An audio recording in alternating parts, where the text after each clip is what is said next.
And good evening, everybody, and to everybody. Good evening. We're talking tonight from Mark chapter 11. Probably won't get um, all the way into chapter 11 because of some of the things that I have to say, but we're going to use that as our base.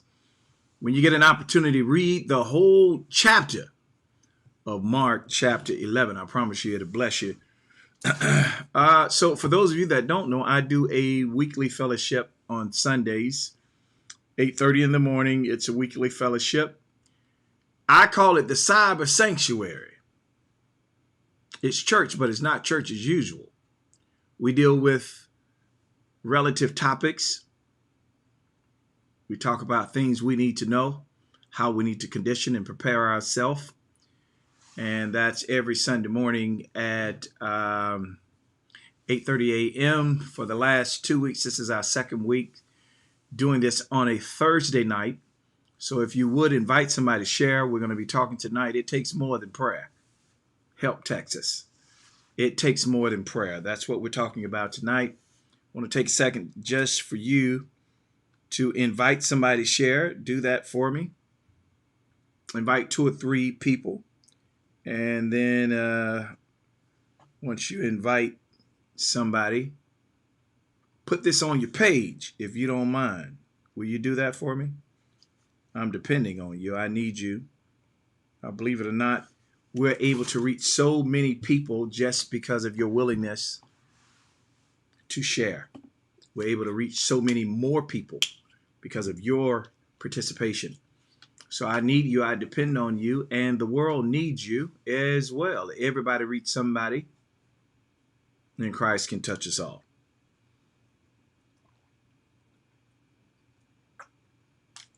So we've been taught our entire life that prayer answers all things. Right? Is that right? We've been taught our entire life prayer answers all things. And for many people, what happens when you pray and nothing happens? If prayer is the answer, if it is the sole answer to everything, and all we needed to do was pray, why isn't the world in a better place? Because we've been praying. We've been praying. Why is Texas in the state that it's in? Why is over 3/4 of the United States covered in snow? And I want to talk about Texas tonight because if you know people in Texas, we need to pray, but we also need to reach out to those people to find out what we can do, if we can do anything outside of prayer. Maybe if we put pressure collectively on the government to do something, some of the things that have been said, it's just disheartening. It's inhumane. Texas is in a humanitarian crisis. Right now, they are living like they're in a third world country. Over 325,000 people are still without power, which means they can't take baths, they can't cook, they can't sleep in their own houses. Some Texans went to stay with other people, went back to check on their own house to find it flooded, frozen. Water is coming from the ceiling fan, frozen. And breaks my heart. Breaks my heart. And it also angers me. And what angers me even more is when I hear people say, just pray about it. So let's just get there. Prayer basically gives an invitation to God to intervene. This is why men ought to always pray, women ought to always pray. This is why our prayer life is so important, because the absence of prayer means God doesn't get an invitation. He doesn't give an invitation, he can't come. If he doesn't come, he can't move.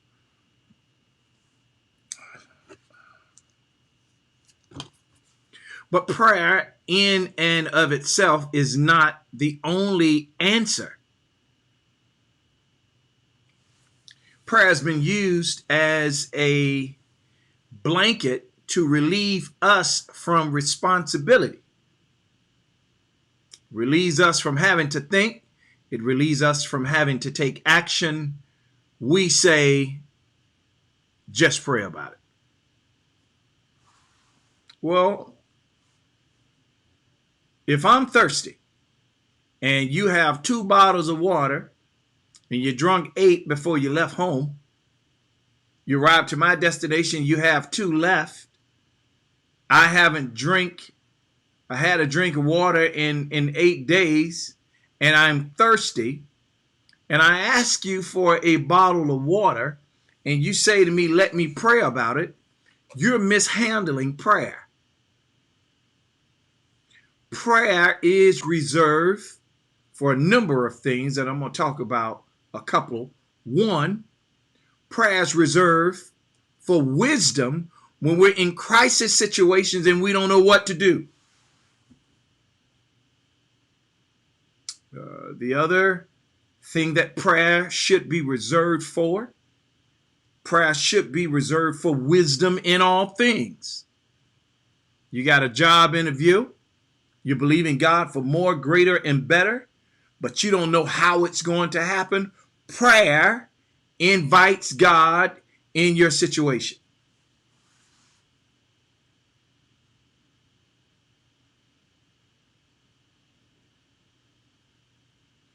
The people in Texas, they need our prayers, because even if we could get them water and some of life necessities, here's the concern. We don't have the resources to send a jet or a helicopter. So if we're going to send anything, it's got to come in truck, cars. But they have no power. So how are we going to get gas to distribute lights? We got to pray. We got to pray and put pressure on their government. And then you have the senator of Texas, Ted Cruz, takes his family, goes to the Cancun. When the state of Texas, he's the senator for that area. They're in a state of emergency. People are dying, freezing to death, living in their cars, having to build fires. It's flooded in their home. They've lost everything. You take your family and go to the Cancun. Not only is that inconsiderate and heartless, it's downright ugly. And I want to say to those who helped elect him, I want to say to those of you who you sided with the Republican Party or the Democratic Party, and because you don't like the Democrats, you're going to stick with the you shouldn't be either or. You should be who's going to be best for the people. Because to suggest that all Republicans are bad, that's idiotic. To suggest that all Democrats are bad, that's idiotic. You can't judge them by a party. You have to judge them by the person. They let Trump off. They let him off. They knew he was guilty, and they let him off. Why? If we're gonna draw the line with Republicans, Democrats. As much as you may hate the Democratic Party, Trump is the one that tore up the USA and allies, made enemies worldwide.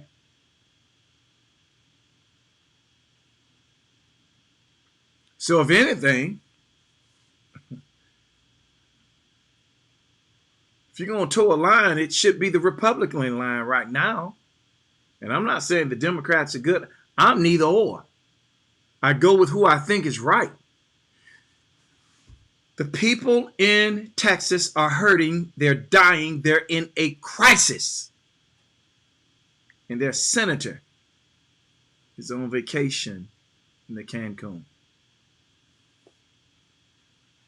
That says to me that capitalism in America is and has always been superior to people, race, and economy.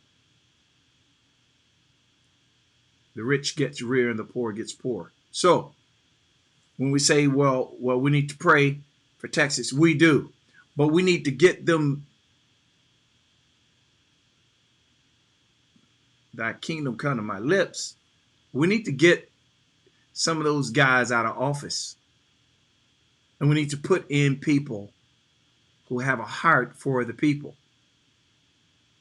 Then you have the mayor of one of those cities that says that, Father God, in Jesus' name, he says that this is no time for you to be doing nothing. You sitting home in your house cold. If you're not being innovative and proactive,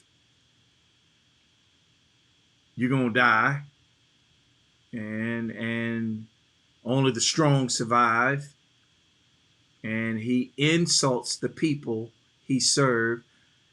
That's what happens a lot in the church. The leaders a lot of times forget that the office of leadership is in service to the people.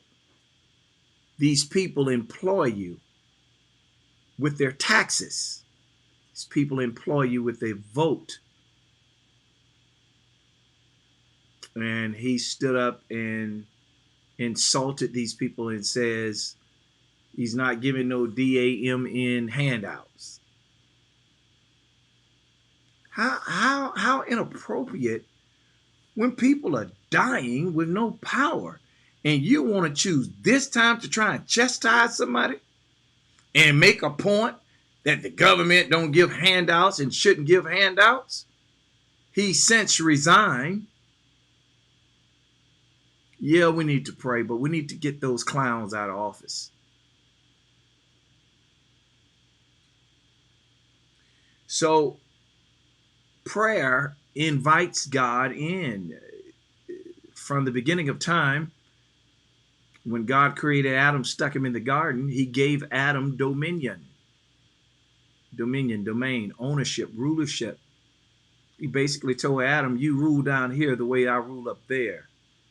Just because Adam did not follow his command, he did not strip Adam of his domain. In fact, because he gave it to Adam, Adam owned the earth, had rulership over the earth.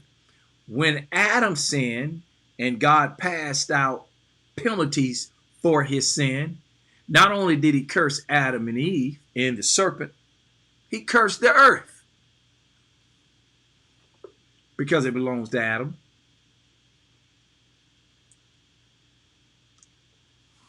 So people have choices.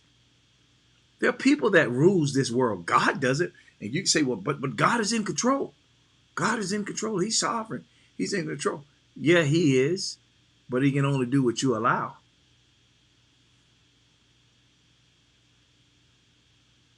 Because he gave man dominion over the earth. He's not an Indian giver.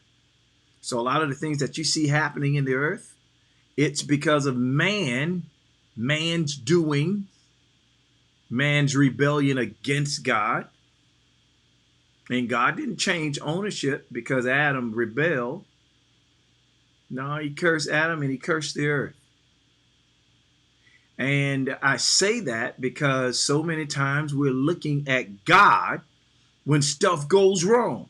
Now, the nation doesn't serve God. This is not a Christian nation, hasn't been for quite some time. But every time something goes wrong, they blame God. Your insurance companies calls it an act of God.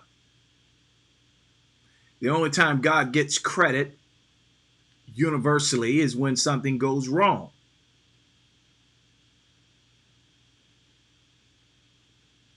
Well, either there's a God or there's not.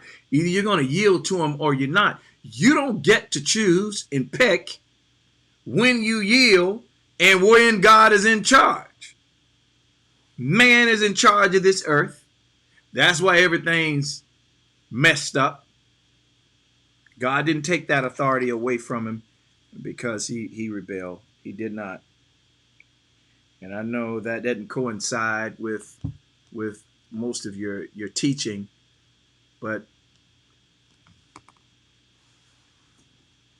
man is still in charge of this earth. That's why there's global warming, because man's in charge. Prayer sends a direct invitation to God to join in and help us. It's not just communicating with God, but it's an invitation to God to help us and get involved in our daily life. If you don't invite him, he's a gentleman. He's not coming. The only time God does anything without invitation is when he does miracle. That's by his own will, for his own reason. We still don't understand that. So prayer gives God an invitation. But if prayer and prayer alone was the key and the answer to solving the mischief, the confusion,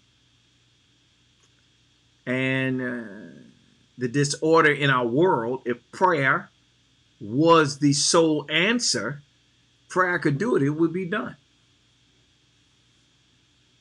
It takes more than prayer. It does. It takes people with voices, people with hands, to put things in motion while you're praying. You know the scripture I'm going to go to. Faith without works is dead. So while you're believing, while you're praying, while you're trusting, you have to put action to what you believe. You can't just pray and leave it to pie in the sky. You got to put action to what you believe. We got to get these clowns out of office. They told me Rush Limbaugh died.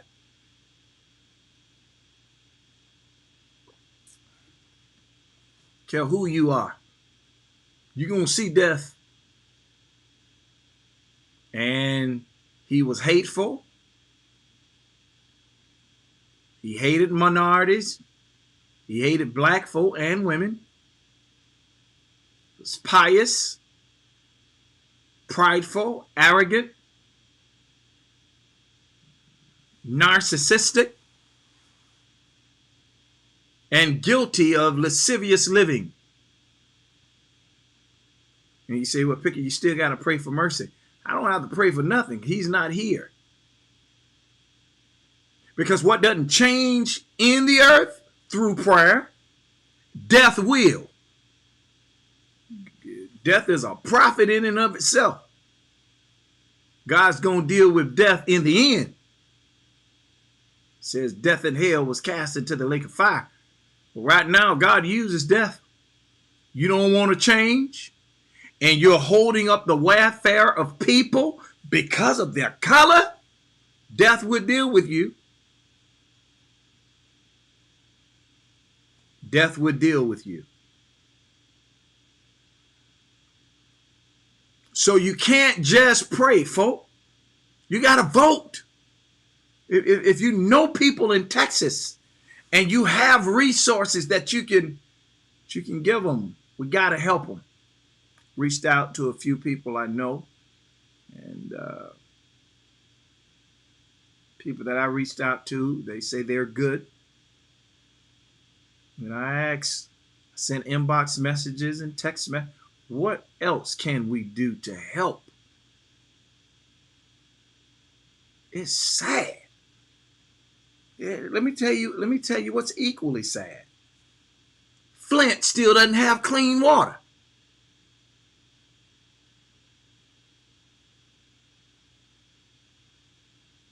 Makes me angry, furious.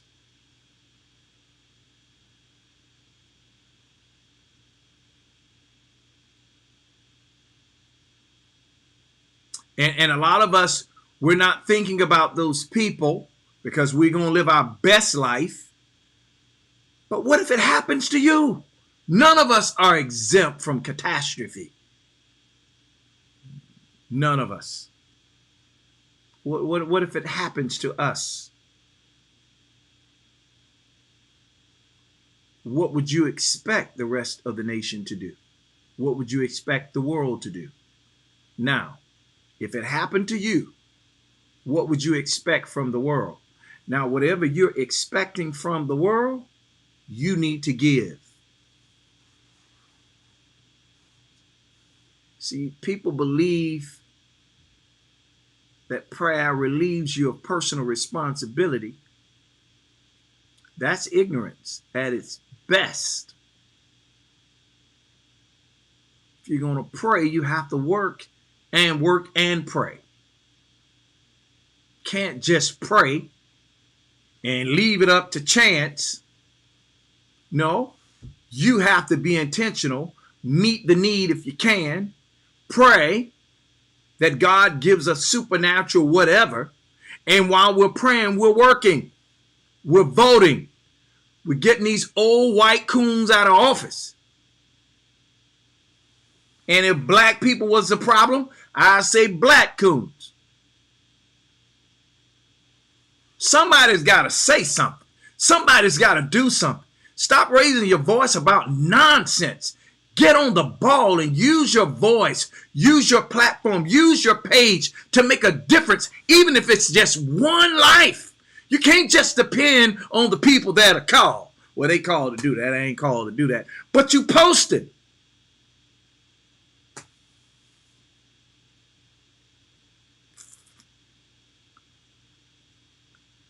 It takes prayer and it takes action and it takes willing people to help people if we're going to see a change.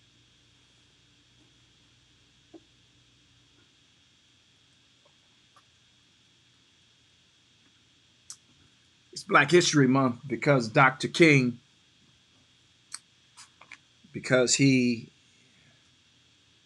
had made it with the organization that he was with, because of the funding that he received.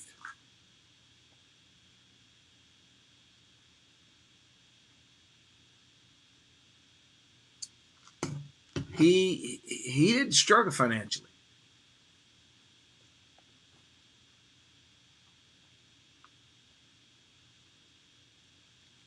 He had money. He had a lot of support. Money was coming in from everywhere. But he fought and used his gift as if he was broke. That's compassion. When you put yourself in the seat of somebody else and fight like it's your problem. Can't just say I'm going to pray about it.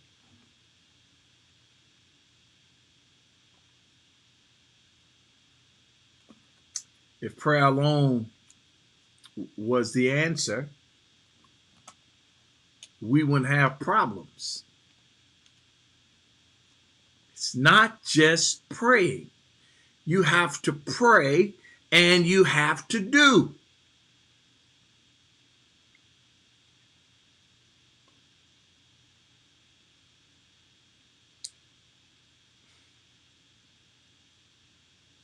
I'm saddened at what has happened in Texas, and I'm furious.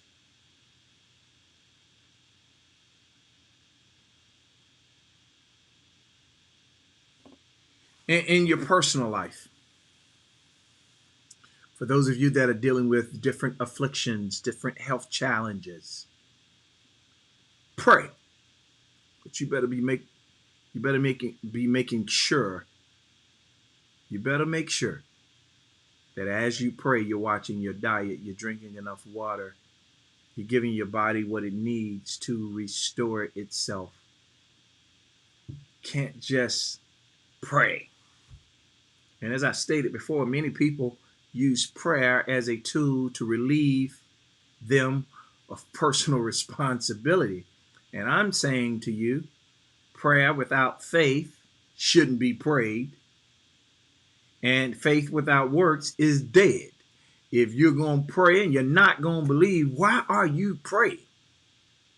And then if you are going to pray and you are going to believe, then you got to do something. You got to do something. Reach out. If everybody reach out to somebody that's in need, we can meet everybody's need. Here's the problem.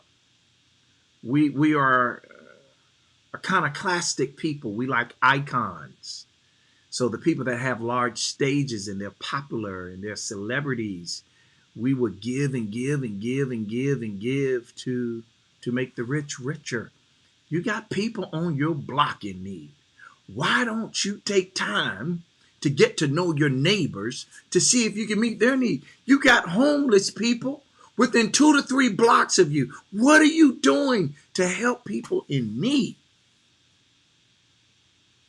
The government's not going to do it. If it doesn't make your government money, they're not interested. It takes more than prayer, folks. It takes you being willing and able to help everybody reach somebody. Do you have a heart? Do you even care?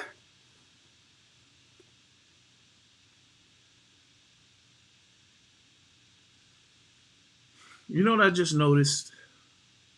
I'm looking in the cheat screen in the monitor here. I've lost so much weight.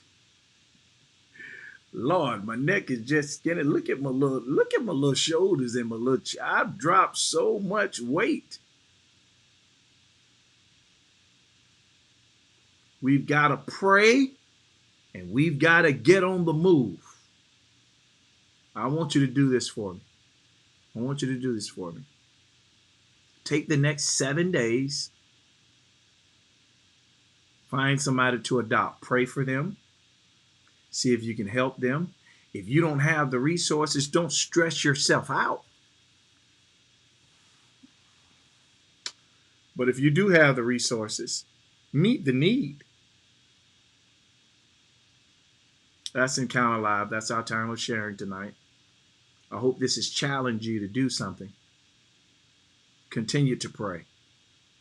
Men ought always pray and not faint. You should walk in prayer. But your prayer is not enough alone. It takes action. It takes faith. Faith without works is dead. For those of you that support this ministry, thank you. If you would like to support, the Cash App is at the end of the screen. Listen, in all you're getting, get an understanding. God bless you all. Have a great night.